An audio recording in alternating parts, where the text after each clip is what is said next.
Hello నమస్తే, welcome to my channel Yatra vlogs. ఈరోజు సరస్వతి నది పుష్కరాలు ఎక్కడ చేసుకోవాలి, ఎప్పుడు చేసుకోవాలి తెలుసుకుందాము. మిథున రాశిలోకి బృహస్పతి ప్రవేశించినప్పుడు సరస్వతి నదికి పుష్కరాలు వస్తాయి.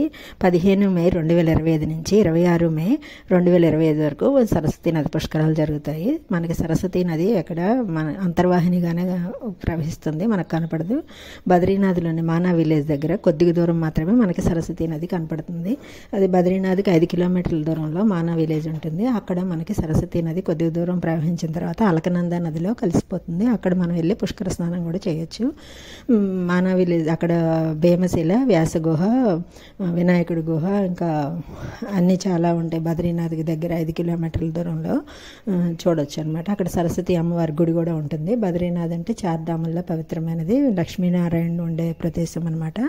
ఉత్తరాఖండ్లో ఉంది. ఇది 6 నెలలు మాత్రమే తెరిచి ఉంటుంది గుడి.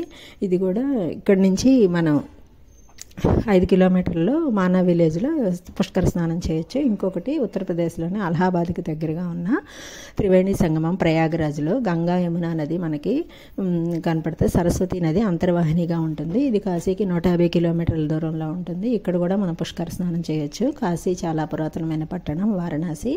ఇందులో విశ్వనాథుడు జ్యోతిర్లింగము, విశాలాక్షి అమ్మవారి శక్తిపీఠము, అన్నపూర్ణాదేవి కూడా ఉంటారు. ఇక్కడ గంగా హారతి చాలా ప్రసిద్ధమైనది.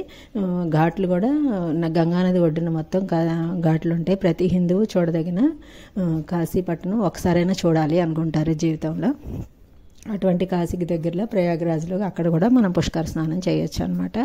అలాగే ఇంకొకటి తెలుగు రాష్ట్రాల్లో తెలంగాణ, మహారాష్ట్ర సరిహద్దుల్లో ఉన్న ముక్తేశ్వరం, కాళేశ్వరం దగ్గర అక్కడ ప్రాణహిత గోదావరి అంతర్వాహినిగా సరస్వతి నది ప్రవహిస్తుంది అనమాట. అక్కడ కూడా మనం పుష్కర స్నానం చేయొచ్చు.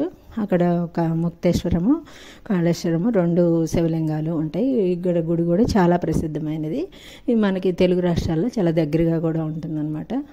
కాళేశ్వరం టెంపుల్ చాలా ప్రసిద్ధమైనది. అలాగే ఇంకొకటి రాజస్థాన్లోని పుష్కరు, ఇక్కడ బ్రహ్మదేవాలయం ఉంటుంది. సరస్వతి అమ్మవారి గుడి కూడా ఉంటుంది. ఇక్కడ కూడా మనం పుష్కర స్నానం చేయొచ్చు అనమాట, రాజస్థాన్లోని పుష్కర్లో. ఇంకొకటి గుజరాత్లోని సోమనాథ్ జ్యోతిర్లింగం, మొదటి జ్యోతిర్లింగము. అక్కడ కూడా మనం పుష్కర స్నానం సంగమం ఉంటుంది, త్రివేణి సంగమం. అక్కడ కూడా పుష్కర స్నానం చేయొచ్చు అనమాట. ఈ 12 రోజులు మనం ఆది పుష్కరాలు అంటారు. సంవత్సరంలో మళ్ళీ చివర జరిగే 12 రోజులు ఆది పుష్కరాలు అంటారు. ఎవరైనా పుష్కర స్నానం చేయాలనుకుంటే వీటికి వెళ్ళండి. వీడియో నచ్చినట్టయితే లైక్